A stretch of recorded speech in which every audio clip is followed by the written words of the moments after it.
नमस्कार, मैं किरणेश कुमार। पटना के ऐतिहासिक गांधी मैदान में महागठबंधन के आह्वान पर 3 मार्च को जन विश्वास महारैली आयोजित की गई है।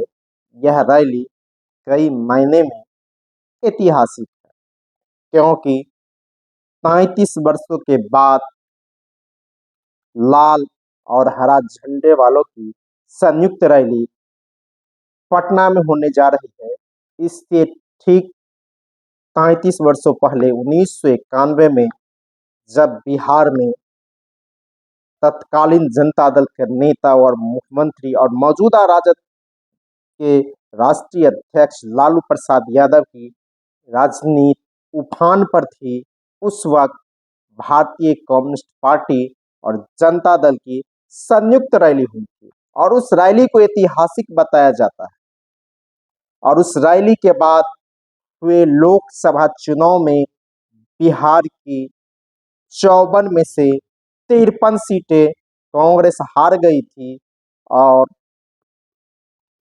राष्ट्रीय तत्कालीन जनता दल और भारतीय कम्युनिस्ट पार्टी के गठबंधन ने पूरे बिहार पर कब्जा कर लिया था। और उस वक्त भारतीय कम्युनिस्ट पार्टी ने 8 सीटें लड़ी थी, उसे 8 सीटों पर जीत मिली थी, जबकि कांग्रेस मात्र 1 सीट बेगूसराय बचा पाई थी। उस समय बेगूसराय लोकसभा में शेखपुरा, लखीसराय, बेगूसराय जिले की बेगूसराय और मटिहानी विधानसभा सीट। वहीं 91 में बेगूसराय की दूसरी लोकसभा सीट बलिया थी, जिस पर भारतीय कम्युनिस्ट पार्टी ने जीत दर्ज की। यूं तो लालू प्रसाद यादव का वह उफान का दौर था, यूं कहीं उनका ग्राफ बढ़ रहा था और भारतीय कम्युनिस्ट पार्टी भी उस समय काफी मजबूत स्थिति में बिहार की थी। बिहार विधानसभा में उनके उस समय भी 25 विधायक थे, लेकिन ठीक 35 वर्षों के बाद एक बार फिर जहां 91 में कांग्रेस को सत्ता से रोकने के लिए पटना के ऐतिहासिक गांधी मैदान में लाल और हरा झंडे वालों की संयुक्त और ऐतिहासिक रैली हुई थी, तो इस बार भगवा झंडा, यूं कहिए भारतीय जनता पार्टी को रोकने के लिए लाल और हरा झंडा वाले 3 मार्च को पटना के गांधी मैदान में एकजुट हो रहे हैं, उतर रहे हैं। और इस बार भी लगता है पटना के गांधी मैदान से महागठबंधन एक चुनौती पेश करेगा केंद्र की सत्ता में बैठी भारतीय जनता पार्टी को। आप जानते ही होइएगा 28 जनवरी को जब बिहार के मुख्यमंत्री नीतीश कुमार एक बार फिर भाजपा के साथ चले गए और 12 फरवरी को बिहार विधानसभा में तेजस्वी प्रसाद यादव ने कहा था कि हम अब जनता के बीच जाएंगे, और वह 20 फरवरी से लगातार जन विश्वास यात्रा, रोड शो, सभा करते रहे। उनकी सभाओं में भारतीय कम्युनिस्ट पार्टी, माकपा और भाकपा के कार्यकर्ता भी दिखे। लाल और हरा झंडा का लोकसभा चुनाव से पहले बिहार में बड़ा संगम दिखा और इस संगम से युवाओं की उतरी भीड़ से केंद्र की सत्ता में बैठी भारतीय जनता पार्टी काफी चिंतित दिख रही है। प्रधानमंत्री नरेंद्र मोदी एक सप्ताह के अंदर 2 दौरा बिहार का कर रहे हैं, तो केंद्रीय रक्षा मंत्री राजनाथ सिंह बिहार का दौरा करके लौट चुके हैं। गृह मंत्री अमित शाह आने वाले हैं और स्मृति ईरानी भी आने वाली हैं। तो आप देख सकते हैं केंद्र में बैठी भारतीय जनता पार्टी कितने बेचैन दिख रही है और किस तरह नीतीश कुमार को महागठबंधन से अलग करके अपने साथ ले गई।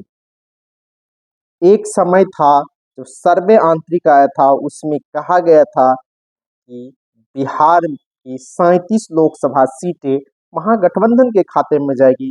हालांकि उस समय नीतीश कुमार भी साथ थे और जब दिल्ली में भाजपा नेतृत्व के साथ बिहार के नेतृत्व की बैठक हुई, उस बैठक में बिहार के नेताओं ने नीतीश कुमार को लेने से मना किया और कहा कि नहीं, हम लोग ऐसे ही है। तो वहाँ सर्वे के आंकड़े दिखा गए।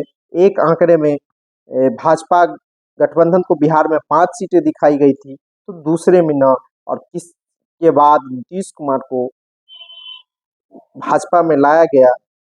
इसके बाद तेजस्वी प्रसाद यादव फिर से सड़क पर उतर गए और महागठबंधन की एकजुटता भी देखी और रैली का कॉल भी दिया गया। इससे भाजपा बेचैन दिख रही, काट करने के लिए कई रणनीतियां तैयार की जा रही है। विधानसभा में लगातार राजद और कांग्रेस के विधायक तोड़े जा रहे हैं, तो प्रधानमंत्री का लगातार कार्यक्रम बनते जा रहा है। बिहार विधानसभा के बजट सत्र के दौरान राजद के 5 विधायकों ने पलटी मार दिया, तो कांग्रेस के 3 विधायक चले गए। 2 तो बिहार विधानसभा में जाकर सत्ता पक्ष के साथ बैठ गए, तो एक विधायक नीतू सिंह बजट सत्र के अंतिम दिन 1 मार्च को रात में भाजपा के नेताओं और उप मुख्यमंत्री विजय सिन्हा को लड्डू खिलाते हुए देखी गई। तो आप कह सकते हैं कि नीतू सिंह का भी बीजेपी के साथ फाइनल हो गया है। इससे पहले राजद के चेतन आनंद, प्रहलाद यादव, नीलम देवी, संगीता कुमारी और भरत बिंद भी उधर चले गए हैं। वहीं कांग्रेस के मुरारी गौतम, सिद्धार्थ सौरभ भी भाजपा के साथ चले गए हैं।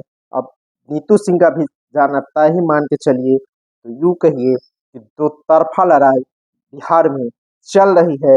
एक तरफ भारतीय जनता पार्टी जहां राजद के विधायकों को तोड़ने में लगा हुआ है, तो राष्ट्रीय जनता दल के साथ साथ महागठबंधन में शामिल पार्टियां केंद्र सरकार की जन विरोधी नीतियों को जनता के बीच ले जा रही है और 2 करोड़ पर एक साल नौकरी देने का सवाल उठा रही है।